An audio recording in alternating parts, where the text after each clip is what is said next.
Maestro Sir Anton, guro't vlogger na Pilipino, tagahatid ng balita sa bayan ay totoo. Mga benepisyo ng guro, kanyang tinatalakay. Sa video natin ngayon mga maestro ay pag-usapan at alamin naman natin itong New Class Suspension Guidelines. Ito po ay ayon sa DepEd Order No. 14 Series 2026 na ibinaba po nitong nakaraang linggo. Ayan. So kung malala ninyo mga kamaestro ay mayroon nga pong ibinabang 5 magkakasunod na DepEd Order. Ayan. So simula po yan sa DepEd Order No. 13, yung tungkol po yun doon sa school-based feeding program, Then DepEd Order No. 14, ito po yung tatalakayin natin ngayon. About po yan sa mga class suspension. And then yung DepEd Order No. 15 naman, about naman sa awards and recognition, grading system, ayan. And then yung DepEd Order No. 16, about naman po yun doon sa lesson planning. Hindi tayo nagkakamali. And yung pinakahuli is DepEd Order No. 17, tungkol naman po yun doon sa strengthened senior high school curriculum. Ayan, so 5 po yan, 5 magkakasunod na DepEd Order po yan. Sabi nga nung isang kakilala ko, nagbiro pwede na raw silang mag-take ng principalship pag nakabisado nila yung 5 DepEd Order na binabasa isang araw. Ayan. So kumusta po kayo kamaestro? Nabasa niyo na rin ba yung mga iba't ibang mga DepEd orders po natin? Although hindi naman lahat ay concern lahat ng teachers doon. So particularly ito pong tatalakayin natin ngayon, yung DepEd Order No. 14, syempre concern po ang lahat dito. Then yung sa lesson planning, concern din po ang lahat doon. And then yung awards and recognition, grading system, syempre, concern din po ang lahat. So, yun po yung kailangan po nating basahin, kailangan po nating intindihin, yung DepEd Order No. 14, No. 15, and No. 16, in particular. Samantalang yung DepEd Order No. 13, hindi ko pa siya totally nababasa, Basta yun po ay tungkol sa school-based feeding program. And yung DepEd Order No. 17 naman, para lang naman yun sa mga senior high school, So, kung ikaw ay isang senior high school teacher, so, kailangan niyo pong basahin, syempre, and pag-aralan din yung DepEd Order No. 17. Ayan, so ito po, ito mahalaga po ito. Lalo po ngayon ay nagsisimula na po ang ating rainy season. Ayan, so madalas ang umulan, di ba? So, syempre, alam naman natin yung mga estudyante natin, mga magulang, di ba? Yan ang agad ang unang tanong, may pasok ba or wala? So, meron pong changes, meron pong pagbabago in terms of guidelines tungkol po dito sa atin pong class suspension. At yan nga po ay nakapaloob dito sa DepEd Order No. 14 Series 2026. Ayan, so ito nga po mga kamaestro, nakikita niyo po sa atin pong screen. Ayan, ibinaba po yan noong June 4, 2026. Ayan, I think June 4 is Huwebes. So ang pinaka-title po niyan is Guidelines on Learning Continuity in Emergencies. Ayan. So, hindi ko na po babasahin yung lahat ng detalye kasi napakahaba po yan mga kamaestro. Ayan, baka makapasa na tayo sa sa NASH. Nag-take tayo ng NASH po. So, napakahaba po niyan. Although, syempre kayo kung gusto nyo malaman yung buong detalye, pwede nyo pong siyang i-download, yung DepEd Order No. 14 Series 2026 para mabasa nyo rin po yan ng personal. So, pero ngayon, ang tatalakayin po natin is yung pinaka-summary na kumbaga nitong atin pong DepEd Order No. 14 Series 2026. Ayan, puntahan natin yung pinakadulong part kasi nandun po yung mga tables na kung saan doon po natin maipapaliwanag ng maayos itong guidelines on learning continuity in emergencies or yung mga class suspension po natin. Alright, puntahan po natin sa pinaka last part ng DepEd Order No. 14 Series 2026.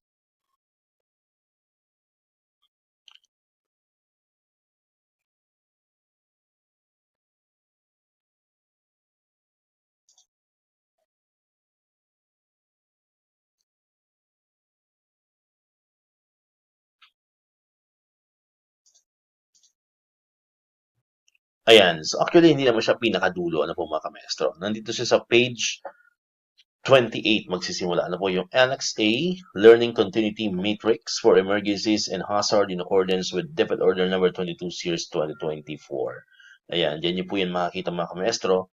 Ayan. Mayroon po tayo tinatawag na level, ng class suspension. Yung hayo, yung hinay, yung hinga, at saka yung hinto. Ayan. Unahin natin itong hayo, Naka-green po yan. Green yung code niya. So, para naman pa sa mga bagyo, ayan, wala siyang bagyo. So no tropical cyclone, no typhoon, then no heavy rainfall or flood, no earthquake, no power outage, no extreme heat.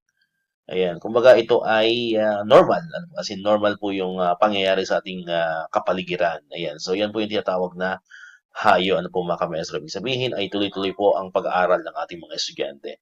Puntahan po natin yung yellow. Ano po mga kamaestro? No? Yellow, yung hinay. Learners experience mild stress and learning intentionally slows down. Ayan, so ito po yung sa Baguio naman, yan po ay tropical cyclone wind signal number 1 to 2. Ayan. So, hinay po yan mga kamaestro, no? Nasa level po yan ng hinay. Pagka sa heavy rainfall naman, yellow warning rainfall and alarm level flooding. May mga baha. Pag sa Baguio naman, sa Lindol naman, intensity 4 and below. And then, sa kuryente, power outages during class hours. And then, sa heat index naman is 27 to 32 degrees Celsius. Then yung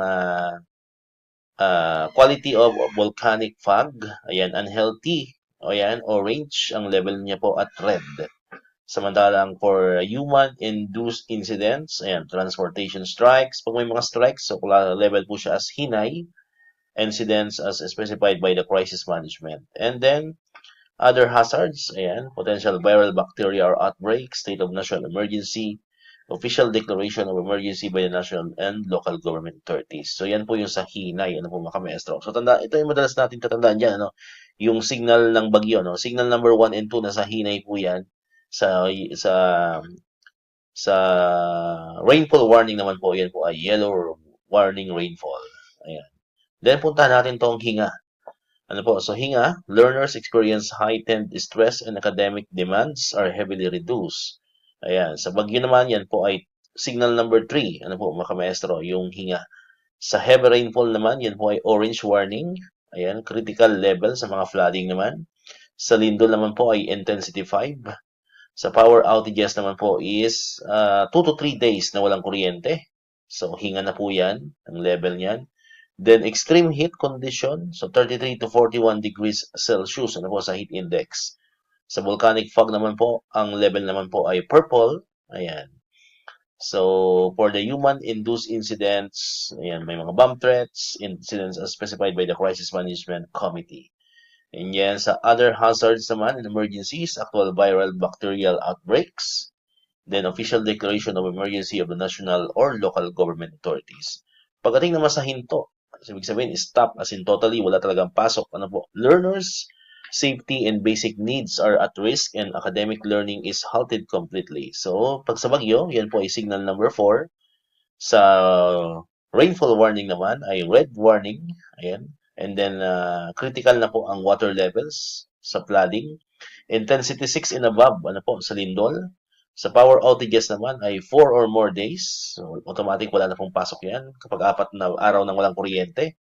Then, extreme danger. So, 42 to 52 degrees Celsius ang heat index. So, wala na pong pasok yan. Then, emergency maroon. Yun po yung sa volcanic fog. And then, sa other conflict naman, ayan, armed conflict, foreign invasion, incidents and crisis emergencies as specified by the Crisis Management Committee. And then, yan po, pandemic. So, nakalagay po dyan. Sa other hazards, ano po, pandemic, official declaration of emergency by the national or local government authorities. Ayan. Then, ito naman po yung pinaka-summary pa ulit. Ano po, ito po yung matrix for suspension. Ayan. Yan na po yung matrix for suspension natin, mga kamaestro. For hayo, nabanggit ko na po kanina yan. Green code po yan. So, wala pong suspension yan. Ibig sabihin, normal po. Normal po ang ating weather, normal ang ating temperature, ayan, walang earthquakes, ayan, walang volcanic fog, ayan. For hinay, ayan, tandaan po natin mga kapestro, for hinay, ayan, signal number 1 and signal number 2, no? Pag signal number 1, kinder lamang pong suspended, automatically suspended. Pag signal number 2 naman po ay from kindergarten hanggang junior high school or grade 10. Yan po yung sa hinay. Ano po mga kamestro? So, pag narinig yung hinay, ayan, then tropical cyclone signal number 1, kinder lamang po yan. Pag signal number 2, ayan, lahat na po yan hanggang junior high school. Pag sa Rainfall warning naman mga ka-maestro, ayan, yellow warning, ayan, automatic po suspended sa kindergarten, ayan. And then classes per grade level are suspended at the discretion of the local or of the LCE or other relevant national government agencies. Ayan. So yan po yung sa rainfall warning, ano po mga ka-maestro. So depende po yan, ano? Depende po sa announcement po ng ating mga LCE, mga local chief executive, ano po, sa yellow warning rainfall. So wala pong automatic suspension, ano po mga ka-maestro. Ayan. Next, dito naman sa earthquake, ayan, intensity 4 and below, minimal buildings, classes per grade level are suspended at the discretion of the local chief executive or other relevant national government agencies. So, ganun, same din po, ano? Same din po dito sa rainfall warning, hindi siya automatic suspended. Ayan, then power outages, there is no automatic suspension of classes, so wala po. Sa heat index naman, there is no automatic suspension of classes. However, LCE or the local chief executive may still exercise authority to declare suspension. Ayan. Then sa volcanic fog naman, wala ring automatic suspension, pero depende rin po yan sa local chief executive. Yan po yung sa hinay, yan po mga ka-maestro. So the rest po, walang automatic suspension. Ayan, magkakaroon lamang po ng automatic suspension dito sa Baguio, pag signal number 2, lahat po yan hanggang junior high school. Pag kinder naman is signal number 1. Ayan, for hinga. Ayan, sa hinga naman po sa Baguio, ayan, tropical cyclone signal number 3. Ayan, work, ALS, and in-person classes for all levels are automatically suspended. Automatic po yan. Pag signal number 3, pag heavy rainfall naman po, pag orange rainfall warning, ayan, automatic po suspended na rin po. No? Work, ALS, and in-person classes for all levels are suspended. Pag orange warning. Pag sa lindol naman po mga ka-maestro, intensity 5. Ayan. So, suspended na rin po. Ano po? Hindi pa, no? Not suspended. Classes per grade level are suspended at the discretion of the local chief executive. Ayan. So, intensity 5 po ay hindi po automatic suspension. So, depende po yan sa local chief executive. Power outages naman, wala pong automatic suspension pag nasa hinga. Then, extreme heat, there is no automatic suspension. However, LCE may still exercise authority to declare suspension. So, yan po ay 33 to 41 degrees Celsius for extreme heat. Then, sa volcanic fog naman, mga ka-maestro, ay purple, pero wala pa rin po siyang automatic suspension. Depende rin po yan sa local chief executive. Pag hinto, ayan, hinto naman mga ka-maestro, tropical cyclone signal signal number 4, syempre automatic suspended na yan. Then, sa rainfall warning, red warning, automatic suspension. Ayan, intensity 6 and above, automatic suspension. Ano po mga ka-maestro? Sa lindol naman to. Ano? So, pag ang lindol natin ay intensity 6 pataas, automatic po yan suspendido. Ayan. Then, power outages, wala pa rin pong automatic suspension. Ayan. Then, extreme danger, sa heat index naman ito, 42 to 52 degrees Celsius. There is no automatic suspension. However, local chief executive may exercise authority. So, depende pa rin po sa chief executive. Ano po? So, kahit pa umabot ng 52 degrees ang heat index, pag hindi nag-declare si mayor, ayan. So, wala pong suspension na mangyayari. Then, emergency for volcanic fog, maroon ang code. So, wala rin pong, ayan, work as and in-person classes for all levels are automatically suspended. Ayan. Para naman po ito sa volcanic fog. Ayan. So, yan po mga ka-maestro, no? Yan po yung guidelines po natin sa pag-suspension po ng klase ngayon pong darating at school year 2026-2027. Alright, so dito natatapos itong ating video ngayon mga ka-maestro. Kung di ka pa nakakapag-subscribe, click mo na ang subscribe button dyan para ikaw yung unang nakapanood ng mga videos na ina-upload natin. Katulad ito yung mga updates pa rin about sa DepEd and sa mga benefits sa mga teachers and government employees. And syempre, click mo na rin ang notification bell button para man-notify ka, always update ka pag may mga bago tayong uploaded na video. Muli, maraming salamat sa inyong panonood at pakikinig. Once again, El Maestro. See you on my next vlog. Bye-bye!